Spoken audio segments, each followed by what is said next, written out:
वो हमेशा कहते थे बेटा कुछ ऐसा करो कि पेपर में नाम आवे कि रेवेन्यू ऑफिसर एक बहुत ही ग्रास रूट को सर्व कर पाओगे। लोग गांव में जानने लगे, गांव में तुरंत मतलब शोर हो गया कि सर्कल ऑफिसर बन गया। यही मेरा शुरू से रहा स्ट्रेटजी कि जब तक तोड़ना नहीं है छोड़ना नहीं। पटना कलम पेंटिंग है, मौर्य कला है। यूपीएससी की पीटी नहीं हुआ, मैं सीजीएल की तरफ मूव किया।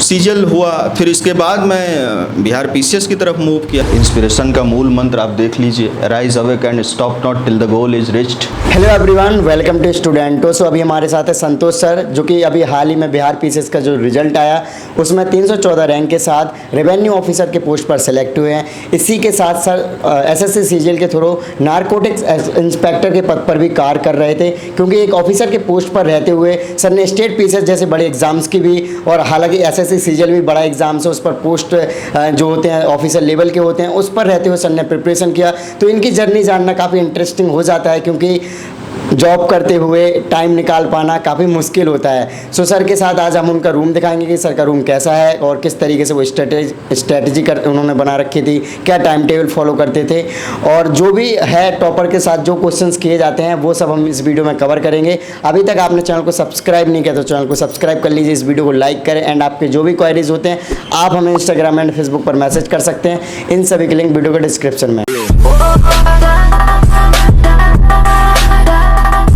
हेलो एवरीवन, मेरा नाम संतोष कुमार सुमन है और मेरे इंस्पिरेशन का मूल मंत्र आप देख लीजिए, rise awake and stop not till the goal is reached. यही मेरा शुरू से रहा स्ट्रेटजी कि जब तक तोड़ना नहीं है छोड़ना नहीं है। एक चीज़ देखिए, मैंने जो आपको एक स्ट्रेटजी की बात बताऊं तो मैंने सब सेगमेंट वाइज बुक्स का रखा हुआ है, और सारी जो इम्पोर्टेंट चीज़ें हैं उसको मैं एक एक बुक से कवर करता हूँ। ठीक, जैसे हिस्ट्री के लिए मैंने सृजन का नोट्स लिया था, वो मैं पढ़ता हूँ, उसका मैं सेल्फ नोट्स बनाता हूँ। नोट्स जितनी बार आप बनाइएगा उतना आपको फ़ायदा होता है। फिर मैंने इकोनॉमी के लिए श्री राम के नोट्स को कवर किया था, श्री राम के इम्पोर्टेंट सेक्शन को कवर किया था। इसके अलावा आस्था का मैंने नोट्स ले रखा था। आस्था का नोट्स बहुत हेल्पफुल था पूरे एग्ज़ाम में, ये पेपर 2 में बहुत ज़्यादा मदद किया था। इसके बाद पॉलिटी के लिए मैंने लक्ष्मीकांत करी थी, और एक चीज़ मैंने प्रिपरेशन में हमेशा ध्यान रखा था कि इम्पोर्टेंट सेक्शन को मैं स्टेप बॉन्ड की तरह पढ़ता था, मतलब किसी एक बुक को फॉलो करता था और उससे खूब पढ़ता था। फिर मैं ज्योग्राफी के लिए मैपिंग का काफ़ी सहारा लिया था। मेरी ऑप्शनल ज्योग्राफी है। ज्योग्राफी के लिए फिज़िकल ज्योग्राफी के लिए आप मैप देख रहे होंगे, और इंडियन ज्योग्राफी के लिए इधर ये मैंने दीवारों पर चिपका रखा है इंडियन ज्योग्राफी के लिए। फिर एक इम्पॉर्टेंट सेक्शन है बिहार की ज्योग्राफी के लिए। आपको बता दूं, बिहार को मैंने अपने स्टडी टेबल पर ही चिपका लिया था, ताकि, और इस पर ही लिखता था, ताकि मुझे ये हमेशा पता चलता रहे कि बिहार में कहाँ से नदियाँ बहती है, क्या बहती है, कौन सी नदियाँ बहती है। आपको याद हो गंगा नदी कितने ज़िलों से गुजरती है। मुझे मैप इतनी बार मैंने देख रखा था कि मुझे वहाँ पर याद आ गया था, और ये काफ़ी पूछी जाती है। आप प्रीलिम्स से लेकर के मेंस में भी ये काफ़ी पूछी जाती है बिहार पब्लिक सर्विस कमीशन में। एक चीज़, इसके बाद मैंने एक दूसरी स्ट्रेटजी जो कि आपको मार्क्स फेचिंग में काफ़ी मदद करेगी, वो है फ्लो चार्ट का यूज़। आप देखिए, ये वीर कुंवर सिंह का रोल है 1857 में। ये एक पेज में मैंने पूरा फ्लो चार्ट बना दिया है। ये फ्लो चार्ट अगर आप वहाँ पर रख देते हैं तो श्योरली आपका बहुत हद तक अलग हो जाएगा आपका औरों से, और वो आपको मार्क्स फेचिंग में बड़ी मदद कर सकता है। तो यही ओवरऑल अब देखिए, सारे इंपॉर्टेंट क्वेश्चंस को मैंने एक जगह समेट लिया है। जो आने वाले क्वेश्चंस हैं उसको एक जगह मैंने समेट लिया है, और इसी तरह से देखिए फ्लो चार्ट बनाकर, और इसके बाद मैप बनाकर, तो ये जो है आपको मदद करता रहता है। पटना कलम पेंटिंग है, मौर्य कला है, क्योंकि 17-18 क्वेश्चंस तो हार्डली बिहार में हिस्ट्री सेक्शन से पूछे जाते हैं। तो आपको ये देखिए, सिविल डिसोबीडियंस मूवमेंट के लिए मैंने बना रखा है, CDM in Bihar, Congress, role of, ये सारा सृजन नोट्स है। सर, सबसे पहले आप अपना नाम बताइए और आपका एजुकेशन बैकग्राउंड क्या है? मेरा नाम संतोष कुमार सुमन है, और मैंने मारवाड़ी पाठशाला से अपनी प्रारंभिक पढ़ाई लिखाई की थी। इसके बाद मैंने भारतीय विद्यापीठ पुणे से इंजीनियरिंग में बायोमेडिकल इंजीनियरिंग में स्नातक किया था। ओके, सो अगर आपके 10th और 12th और ग्रेजुएशन के मार्क्स की बात करें तो वो कितने थे सर? अच्छे थे और सेटिस्फैक्ट्री कहा जा सकता है। 10th में भी 12th में भी सब में फर्स्ट क्लास रहा। 12th में थोड़ी सी पुणे यूनिवर्सिटी थोड़ी टफ है, वहाँ पर मैं 6 मार्क्स से मतलब सेकंड क्लास में आ गया। ओके, सो सर अगर हम बात करें आपके फैमिली बैकग्राउंड की तो वो क्या है सर? मेरे पिताजी फार्मर हैं और प्राइवेट शिक्षक भी हैं। चूँकि शिक्षक हैं तो घर में पढ़ाई लिखाई का माहौल है बहुत अच्छा। ओके। हम लोगों ने भी उसको यूटिलाइज़ किया उस माहौल जी। को। सो जैसे कि आपने बताया आपके पापा टीचर हैं, तो आप टीचर बनना नहीं चाहा या फिर पापा ने कहा हो भाई बेटा आप कल को टीचर की प्रिपरेशन करो या फिर टीचर की तैयारी करो? अब पापा जी यकीन करते थे कि जो है इसकी मैथ्स अच्छी है, ये इंजीनियरिंग करेगा तो बेहतर करेगा, और इस वजह से मैंने इंजीनियरिंग किया भी। लेकिन वहाँ पर जब मैंने बायोमेडिकल इंजीनियरिंग किया, पुणे हॉस्पिटल में मैंने एज ए बायोमेडिकल इंजीनियरिंग रहा भी था।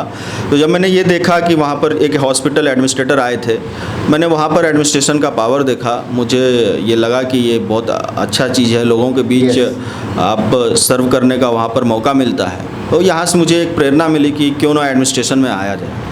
ओके, सो जैसे कि आपके पापा टीचर हैं तो कहीं ना कहीं आपको स्टार्टिंग जो एजुकेशन है और जो तैयारी वगैरह करने में तो आपके फादर ने काफ़ी सपोर्ट किया होगा या फिर गाइड किया होगा, तो वो किस तरीके से किया? अगर क्योंकि नॉर्मली लोगों के पेरेंट्स एजुकेटेड नहीं होते हैं, अगर रूरल बैकग्राउंड की बात करें जो गाँव से स्टूडेंट्स आते हैं तो उनको तो नहीं होता, बट आपको काफ़ी हेल्प किया है जिससे कि आप अभी करंटली ऑफिसर हो अभी और PCS ऑफिसर्स भी बन गए, तो उसके बारे में थोड़ा बताइए। मेरे पिताजी टीचर से कहीं ज़्यादा एक मोटिवेटर हैं। बहुत अच्छा उन्होंने मोटिवेट किया। वो हमेशा कहते थे बेटा कुछ ऐसा करो कि पेपर में नाम आवे, और मैंने शुरू से ही ये चीज़ ध्यान में रखा। आज भी जब भी मैं सफल होता हूँ तो मुझे लगता है कि बहुत अच्छा है, PDF में नाम आता है, ये देख के बहुत खुशी होती है। फाइनल रिजल्ट देख के। जब आपका रिजल्ट आएगा वो तो आई थिंक सबसे पहले आपने अपने फादर को कॉल किया होगा, तो उनका क्या कहते हैं इम्प्रेशन क्या था, उन्होंने क्या कहा था?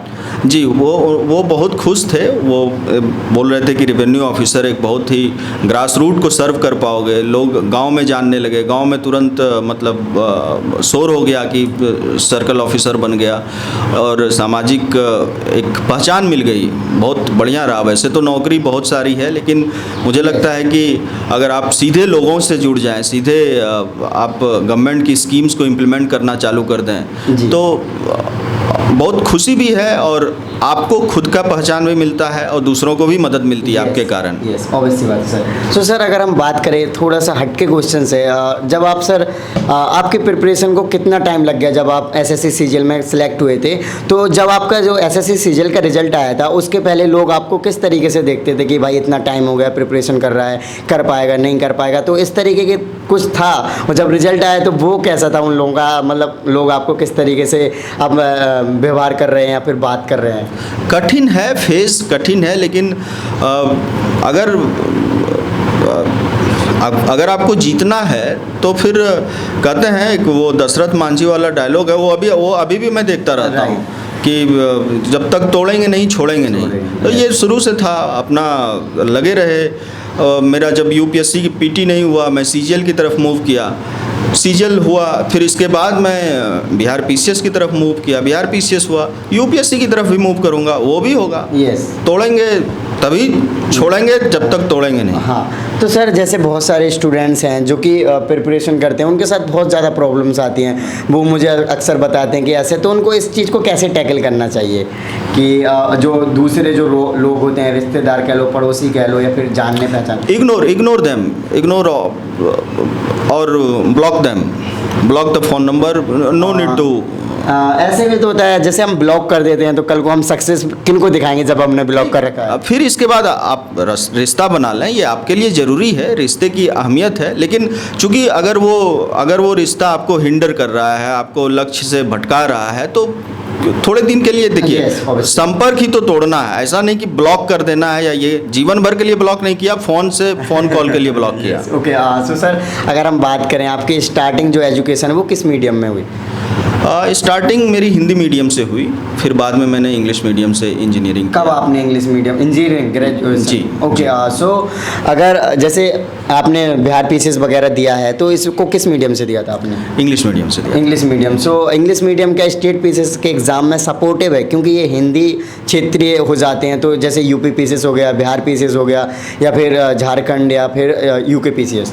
मुझे नहीं लगता ऐसा कुछ है, बिल्कुल ऐसा कुछ नहीं है। हिंदी मीडियम हो, इंग्लिश मीडियम हो, कहीं से भी कोई दिक्कत नहीं है। हाँ, थोड़ी बहुत वोकैबुलरी की दिक्कत होती है, या किसी बुक में कुछ है, किसी बुक में कुछ है, लेकिन ऑल टुगेदर अगर आप हिंदी में अच्छा लिखते हैं, हिंदी में सेलेक्ट होते हैं। मेरे बहुत सारे फ्रेंड हिंदी में सेलेक्ट हुए हैं और बिहार प्रशासनिक सेवा में चयनित हैं। ओके। सो सर आपने क्योंकि बहुत सारे एग्ज़ाम दिए होंगे जिनमें कुछ ना कुछ सिलेक्शन हुआ, जो भी है, तो उसके बारे में थोड़ा सा स्टार्टिंग से बताइए कि आपने कौन सी एग्ज़ाम कब दी थी और उसमें क्या रिजल्ट रहा? मैंने 2012-13 में यूपीएससी का अटैम्प्ट दिया था, मेरी नहीं हो पाई थी। फिर इसके बाद मैंने सीजीएल की तरफ मूव किया। 13 वाला सीजीएल मुझे याद है मैंने दिया था, और वो एग्ज़ाम कैंसिल हो गई थी 2013 का सीजीएल, लेकिन मैं उसमें फाइनली सेलेक्ट हो पाया। वहाँ पर मुझे इंस्पेक्टर नारकोटिक्स का पोस्ट मिला था। फिर इसके बाद मैंने एक एफसीआई का एग्ज़ाम दिया था, उसमें मैं क्लियर किया था उसको। और इसके अलावा एक सीजीएल 2014 का भी एग्ज़ाम था, वो मैंने ज्वाइन हालांकि नहीं कर पाया। Ministry of road transport highway में मैं अकाउंटेंट के पोस्ट पर था, के लिए सेलेक्ट हुआ था। हाँ, के लिए सेलेक्ट हुआ था। इसके अलावा इसके अलावा बिहार पीसीएस वही 64th वाला, और जो आज आप रिजल्ट देख रहे हैं। यस। सो सर अगर हम बात करें, जैसे कि आपका बिहार पीसीएस हो गया, तो अब आप यूपीएससी के लिए करोगे, तो कितना डिफ़िकल्ट हो जाता है सिलेबस को समझना और इन सब चीज़ों में जाना? देखिए, सिलेबस को समझना डिफ़िकल्ट है, मैं मानता हूँ, लेकिन अगर एक थीम आपने तैयार कर ली है, हर जैसे बिहार पीसीएस हो या कोई भी पीसीएस हो, तो उस एक थीम तैयार हो जाती है कि करना क्या क्या है, कैसे कैसे करना है, सारी रणनीति तैयार हो जाती है। अब थोड़ा सा बृहद लेवल पे, ब्रॉड लेवल पे हमें यूपीएससी में उसको इम्प्लीमेंट करना होता है, और मुझे लगता है कि अगर मैं ऐसा कर पाया तो यूपीएससी भी हो जाएगा। ओके। सो सर अगर हम बात करें बिहार पीसीएस की, क्योंकि ये 64 था, तो सर इसके बारे में बताइए कि इसका पेपर पैटर्न क्या है और कितने स्टेज में एग्ज़ाम होते हैं? 3 स्टेज में एग्ज़ाम होते हैं, जैसे हर पीसीएस में होता है। पहला एग्ज़ाम पीटी होता है, 150 मार्क्स का होता है।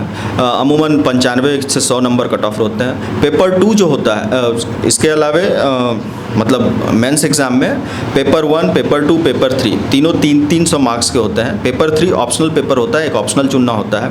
तो जैसा कि आपने बताया आपका ऑप्शनल जियोग्राफी है। जी, जियोग्राफी है मेरा ऑप्शनल। तो जियोग्राफी सपोर्टिव है बिहार पीसीएस में? ज्योग्राफी ऐसा किसी सब्जेक्ट को सपोर्टिव कहना सही नहीं होगा, लेकिन हाँ, ज्योग्राफी पूरे जनरल स्टडीज़ के लिए ज़रूर सपोर्टिव है। अगर आप ज्योग्राफी रखते हैं तो कहीं ना कहीं आपको जनरल स्टडीज़ में वो मदद करेगी, और डायग्राम में फ्लो चार्ट बनाने में मदद करेगी। तो आपको ऑल टुगेदर 900 में एक एग्रीगेट कट ऑफ लाने में ज्योग्राफी बहुत मदद करती है। ओके। सो सर अगर हम बात करें, जैसे कि रिज़ल्ट आया होगा, तो प्रीलिम्स का कट ऑफ इसका कितना रहता होगा? प्रीलिम्स का कट ऑफ 95 to 100 रहती है। 95। अब कट ऑफ बढ़ रही है, 66 में काफ़ी कट ऑफ बढ़ गई थी, 108 के आसपास कट ऑफ थी शायद। ओके। सो अगर हम बात करें आपकी स्ट्रेटजी या फिर टाइम टेबल की, तो वो कैसे रहा है? टाइम टेबल देखिए, मैंने क्योंकि आप वीकेंड जॉब कर रहे थे तो काफ़ी हेक्टिक रहा होगा। हेक्टिक बहुत ज़्यादा हेक्टिक तो नहीं रहा। डिपार्टमेंट का शुक्रगुजार हूँ कि ऐसे जगह पोस्टिंग है जहाँ पर कि कम काम है। मैं कम काम मतलब नारकोटिक्स में एक ही जगह थोड़ा कम काम है, और मैं फॉर्चुनेट हूँ इस मामले में कि मुझे वहाँ मिला। लेकिन ये है कि मैंने वीकडेज़ को अच्छे से इम्प्लीमेंट किया। वीकडेज़ में जो रात्रि का टाइम होता है वहाँ अच्छा पढ़ाई करता रहा। जो सुबह का टाइम होता है, हले सुबह 2 घंटे, मेरा 2 घंटे मॉक सेट लगाना पीटी के पहले तय था, और मेंस के पहले 2 घंटे मॉक सेट लगाना तय था। 2 घंटे आंसर राइटिंग में करता था।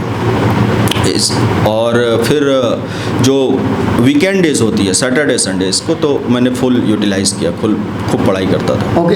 सो आजकल के जो नए स्टूडेंट्स हैं वो ज़्यादातर इस चीज़ में कंफ्यूज हो जाते हैं, क्योंकि सोर्सेज ज़्यादा हैं, उनको सिलेक्टिव सोर्सेज नहीं सिलेक्ट कर पाते हैं, तो कहीं ना कहीं वो एग्ज़ाम में असफलता का सामना करना पड़ता है। तो उनके लिए थोड़ा सा सर। हाँ, सोर्स तो आपके पास सॉलिड होने ही चाहिए, ये एक प्रीरिक्विजिट है।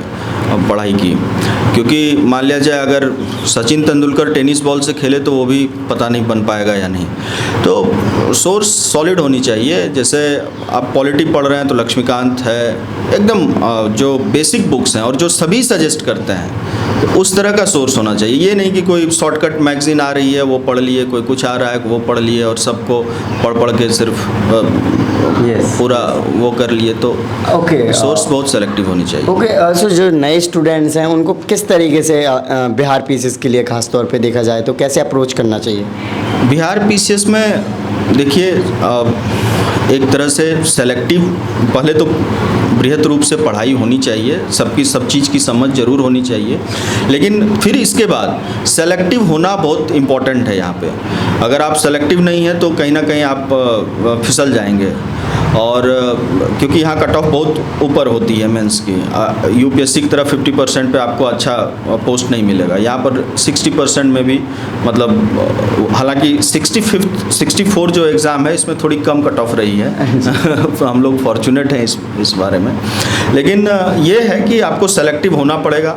नंबर ऑफ क्वेश्चंस कम है और ये फिक्स हैं कि ये आएंगे, कुछ क्वेश्चंस फिक्स्ड रहते हैं और उस क्वेश्चन पे आपको मतलब काफ़ी अभ्यास करना पड़ेगा, खूब प्रैक्टिस करनी पड़ेगी। और इसके लिए मैंने बताया कि सोर्स बहुत लिमिटेड होने चाहिए। सृजन का नोट्स आता है हिस्ट्री के लिए, इकोनॉमी के लिए श्री राम का नोट्स आता है, आस्था के एक नोट्स आते हैं वो कर सकते हैं। बहुत ही लिमिटेड सोर्स होनी चाहिए। पॉलिटी के लिए सभी एस्पिरेंट जानते हैं लक्ष्मीकांत है। Yes, okay. सो सर आप गुवाहाटी में रहकर अपनी प्रिपरेशन करते हो, तो यहाँ का एक्सपीरियंस कैसा है या फिर इन्वायरमेंट कैसा है स्टडी को लेकर? जी, यहाँ भी बच्चे आईएएस की तैयारी करते हैं और ये जो पान बाज़ार का एरिया है पूरा, यहाँ पर भी कॉटन कॉलेज है, फेमस कॉटन कॉलेज है और आईएएस का चाणक्य कोचिंग भी है, विज़न आईएएस भी अब खुल चुका है और मटेरियल तो अब कोई कमी है नहीं यहाँ पर भी लोग खास करके आसाम पीसीएस की बहुत अच्छी तैयारी होती है, अरुणाचल प्रदेश पीसीएस की भी बहुत अच्छी तैयारी होती है और मुझे बिहार के भी साथी लोग यहाँ मिल जाते हैं तो मुझे दिक्कत ऐसी कुछ नहीं हुई है। Yes sir. सो सर अगर हम बात करें ड्यूरिंग आपके जॉब के कोई ऐसा इंसिडेंट हो, क्योंकि मोस्ट ऑफ द स्टूडेंट्स आपकी तरह एसएससी सीजीएल के साथ साथ स्टेट पीसीएस और यूपीएससी की तैयारी करते हैं, तो कहीं ना कहीं उनके लिए मोटिवेशन भी हो सकता है, कोई ऐसा इंसिडेंट हो तो शेयर करिए। मैंने जब नारकोटिक्स में पद पर था, मैं अरुणाचल प्रदेश एक बार विजिट किया। वहाँ इलीगल कल्टीवेशन काफ़ी होती है, हमारी लगती है ड्यूटी, हमारी टीम गई थी वहाँ पर। स्टेट एडमिनिस्ट्रेशन की मदद से हम लोग जो इलीगल कल्टीवेशन होता है ओपीएम का, उसको डिस्ट्रॉय कराते हैं। इस दौरान मैंने ये पाया बहुत सारे जो स्टेट के एडमिनिस्ट्रेटर हैं वो मतलब बहुत ज़्यादा मदद करते हैं, लोगों से जुड़े हुए रहते हैं। मुझे वहाँ से काफ़ी इंस्पिरेशन मिला कि अगर आपको एकदम पब्लिक की, क्योंकि हमारा जो फील्ड है वो सिर्फ नारकोटिक्स से रिलेटेड है। मैं सिर्फ लोगों को अफीम ना पीने या चरस ना खाने या गांजा ना की ही सलाह दे सकता हूँ, इससे ही रोक सकता हूँ। हालांकि ये बहुत बड़ी बात है अपने आप में, लेकिन एक क्योंकि आजकल यूथ इसके तरफ बहुत ज़्यादा बढ़ रहा है। हाँ, बिल्कुल ये बात। खास तौर पर स्टूडेंट्स में तो ये फैशन या कह सकते हैं पार्टीज जो होती हैं वीकेंड वगैरह पे, तो वो ये बिल्कुल गलत बात है हमारे युवा के लिए, एकदम शर्मनाक बात है ये। अगर आप इसमें पड़ जाते हैं तो फिर आप कैसे आगे बढ़ पाएंगे? मुझे नहीं लगता फिर कोई आगे बढ़ सकता है। लेकिन हाँ ये है कि सिविल सेवा अगर करनी है, मतलब सिविल सेवा में अगर जाना है तो हमारा एक पर्टिकुलर फील्ड है, हमने एक कॉमन फील्ड के लिए सिविल सर्विस सही है। Yes, okay. So sir last में मैंने कुछ आपसे ना पूछा हो जो आप शेयर करना चाहते हो तो प्लीज़। हम तो बस यही कहेंगे भाई, हारो मत। अगर कभी डाउन फील कर रहे हो तो कभी ऐसा मत समझिए कि हारना है। आगे जीत खड़ी है आपके लिए। टाइम लग सकता है लेकिन टाइम लग सकता है, लेकिन हारना नहीं है। हारना नहीं है, जब तक तोड़ना नहीं है, छोड़ना नहीं है। Okay, so thank you so much sir. काफ़ी अच्छा कन्वर्सेशन रहा, आपने काफ़ी मोटिवेशन के लिए स्टूडेंट्स को मोटिवेट किया। सो आई होप गाइस कि आपको वीडियो अच्छी लगी होगी, तो इस वीडियो को लाइक करें। अभी तक आपने चैनल को सब्सक्राइब नहीं किया तो चैनल को सब्सक्राइब कर लीजिए, इस वीडियो को लाइक करें और आपके जो भी क्वेरीज होते हैं आप हमें इंस्टाग्राम एंड फेसबुक पर मैसेज कर सकते हैं। इन सभी के लिंक वीडियो के डिस्क्रिप्शन में। जय हिंद।